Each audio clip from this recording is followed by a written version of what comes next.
Week 3 starts with day 15 to day 22. Day 15, we did land navigation, where we got oriented with map and compass, and we walked and did all of that stuff. That was all in the morning hours.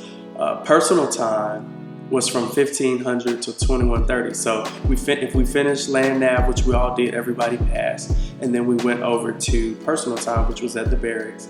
And we weren't allowed to leave the barracks, but we were allowed to just hang out and just cool down, wind down for the day.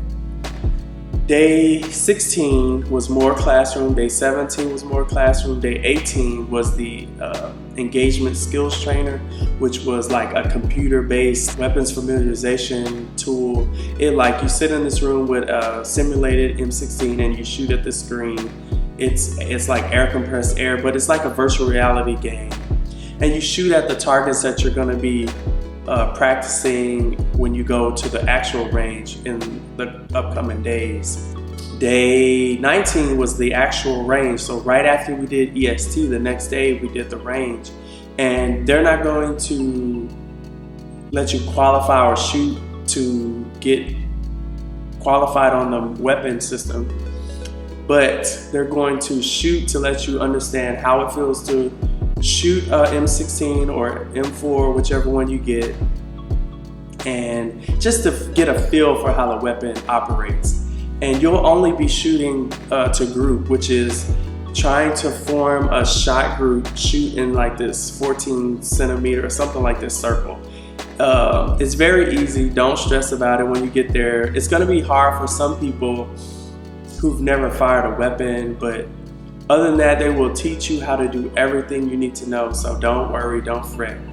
Moving on, the next couple of days were classroom, but day 21, you start your pass from, and that's again the weekend, the Saturday, from 1300 to 2000, 1 until 8 p.m.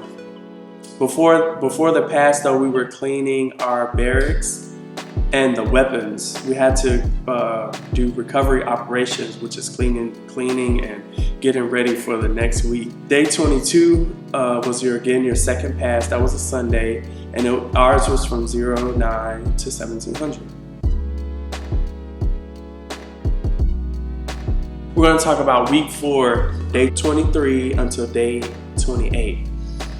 Day 23, we turned in all our gear and we went to the classroom and sat in more PowerPoint classes.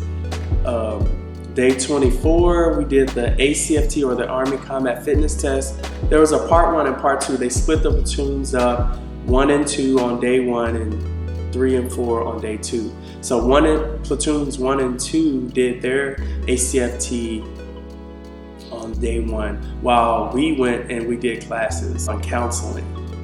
Day 25, that was the second part of the ACFT, so platoons 3 and 4 did that, while 1 and 2 went to the classrooms. And then afterward, after everyone completed that, the rest of the afternoon was on. We did classes on effective communication for the Army. And then we all went to the museum. There's a museum on the installation. They taught us history about like U.S. Army history and conflicts that they won or were involved in. Day 26, that was our Battalion Run. So the battalion headquarters, which owns and operates basically all of the trainees of that battalion and the cadre, we all formed up and then we did a run at about 05:25. It was early morning, but it was very like camaraderie based. It just builds camaraderie and helps us to integrate as a team and just be more motivated and stuff. It was very fun, but it was kind of nippy that morning. Nevertheless, we had a good time. We had that day also. After we did that, we went and rehearsed we rehearsed for graduation, which was from 1000 until 1500. And then the rest of the day, we just went and had personal time. These last few days on week 4 is very relaxed, like in the first week, because you're preparing to graduate. Day 27 was at last, it was Graduation day, we started off, we marched over to the dining facility to eat breakfast, and then we did a linen turn-in, or our sheets that we were sleeping on that they issued to us, we turned those in, and then finally, guys, we graduated. It was so anticipated, and everybody just was ready to go by that point. Our graduation was in this uniform here. It was not in the ASU's or Army service uniform for reasons that people didn't bring the finances to acquire, or they didn't have their uniform in time. So they made the decision to graduate us in this uniform. And that's basically it. It's 28 days. If I was to be frank, it was boring. And you learn a lot though. I mean, for the direct sessions, you learn a lot. It's forced, hose fed at you. But if you lean on the cadre as well as the prior enlisted persons or prior service persons, you will do good. It's nothing to be stressed out about. The biggest thing is just like, it kind of seems childish, to be honest, like very mundane stuff, like sitting in class just listening. There were no exams, so you don't have to worry about that. To talk about expectation management or expectations, some cadre can be mean buttholes, but it was all around a good course. I mean, it wasn't too bad. It's nothing that you have to like stress about.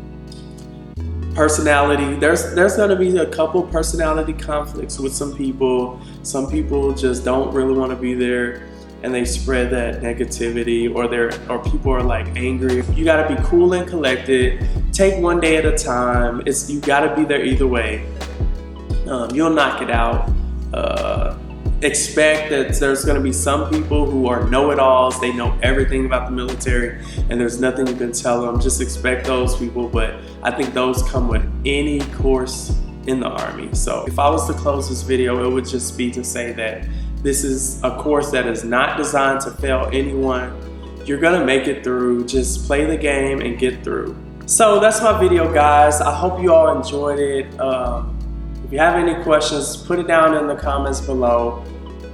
Rate, comment, and subscribe. Do all that stuff. Hit that like button. Do all of that for me. Follow me on Instagram at DLOWHITEBOI or Facebook at David Jerome Whiteboy.